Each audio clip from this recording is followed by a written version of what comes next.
et la finalisation de cette infrastructure dans les délais. Je veux aussi, au moment où le micro est encore avec moi, de réagir par rapport à la seconde question concernant la gestion de la migration. Je ne suis pas d'accord avec les termes qui ont été utilisés, l'expulsion, le combien. C'est une activité normale, classique, de gestion de la migration, de gestion de nos frontières, l'entrée à nos frontières, qui se base sur des principes. La Mauritanie fait partie de son environnement global, la sous-région et le continent africain. Et tous les ressortissants de ces pays sont les bienvenus en Mauritanie. Donc ça, c'est notre philosophie. Et bien sûr, il faut le faire d'une manière ordonnée et en respectant la réglementation, qui est d'ailleurs une réglementation simplifiée de la migration normale des ressortissants des pays de la sous-région.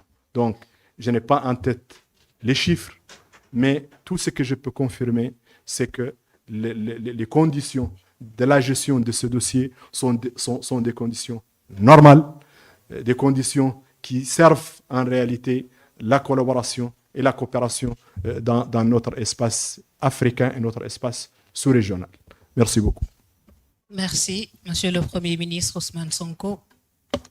Merci. À la suite de Monsieur le Premier ministre, je voudrais dire que j'ai salué tout à l'heure les efforts qui ont été faits dans la gestion des relations, en tout cas pour la question migratoire entre la Mauritanie et le Sénégal, qui ont permis d'avoir des accords historiques et l'application desquels accords a permis la régularisation de 28 000 Sénégalais. C'est-à-dire qu'on est passé de 2 000 et quelques Sénégalais à 28 000 Sénégalais régularisés en Mauritanie depuis l'entrée en vigueur de cet accord le 1er juillet 2025. Et je voudrais rappeler aussi que tous les pays ont leur législation en matière de règles ou de conditions d'entrée et d'installation d'établissements dans ce pays, le Sénégal y compris. Aujourd'hui, nous avons beaucoup plus à nous poser la question du nombre d'Africains expulsés d'Europe et du nombre de visas qui sont refusés chaque année. Même aller et revenir est devenu presque impossible, y compris pour les élites. La vraie question, elle est là, madame. Ceci dit, pour la question liée à la restructuration, je vous rappelle que nous savons tous la situation dont nous avons hérité, qui au début avait fait l'objet de toutes sortes de contestations et de remises en question. Aujourd'hui, au moins, il n'y a plus de débat sur la réalité de cette dette cachée par l'ancien régime, ce qui est d'une particulière gravité, et toutes les conséquences de droit vont en être tirées. Parce qu'on ne peut pas compromettre comme ça l'avenir et même le présent d'un État et d'un peuple pour des considérations strictement politiciennes, j'allais dire électoralistes.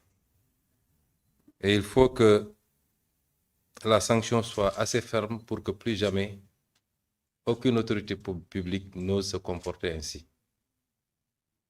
Mais une situation qu'il faut gérer à partir du moment où le constat a été fait, établi et validé par tout le monde. Par le Sénégal, nos institutions autorisées, l'inspection générale des finances, la Cour des comptes, le gouvernement, le président de la République, mais également par tous nos partenaires bilatéraux comme multilatéraux. Ça ne fait plus l'objet de débat. Quand un pays se retrouve avec une dette de 119%, un pays de surcroît pauvre, un déficit de presque 13%, c'est une situation particulière. J'allais dire presque catastrophique, car aucun homme politique ne voudrait hériter d'un pays dans cette situation. Ça nous a mis dans des difficultés dans la gestion de ces premiers mois ou de ces 2 premières années de gestion du pouvoir. et certainement pour quelque temps après, encore. Nous ne sommes pas dans le fatalisme, nous considérons que c'est le peuple sénégalais qui doit faire face à cette situation, qui doit se lever comme un seul homme et qui doit comprendre qu'il y a des sacrifices à faire pour rattraper la situation, la dépasser et mettre ce pays sur les rails définitivement. Et avant tout autre partenaire, c'est au peuple sénégalais de le faire. C'est pourquoi nous avons travaillé à des solutions.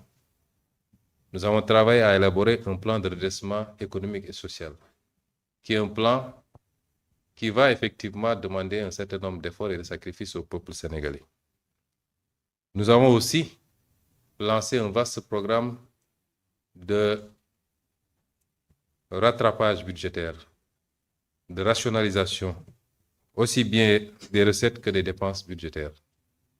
Et l'arbitrage qui a été fait pour le budget 2026 est assez illustratif des efforts qui ont été consentis sur la dépense publique, le fonctionnement particulièrement, mais également sur des choix rationnels. Et les discussions avec nos partenaires ont tourné autour de ça. Nous avons considéré que, certes, il y a des difficultés, mais tous les travaux que nous avons réalisés nous permettent de voir ou d'entrevoir la possibilité de sortir de cette situation sans avoir besoin d'une restructuration. Nous considérons que, de l'analyse que nous en avons faite, notre dette est viable, puisque nous nous débrouillons pour la rembourser depuis 1 an et demi, au plus, sans aucun programme. C'est vrai que nous nous acheminons vers une échéance assez difficile, avec de grosses souches de cette dette.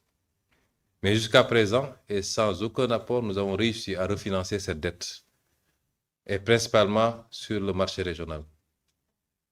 Nous considérons que nos projections, aussi bien de croissance que de recettes, sont raisonnables.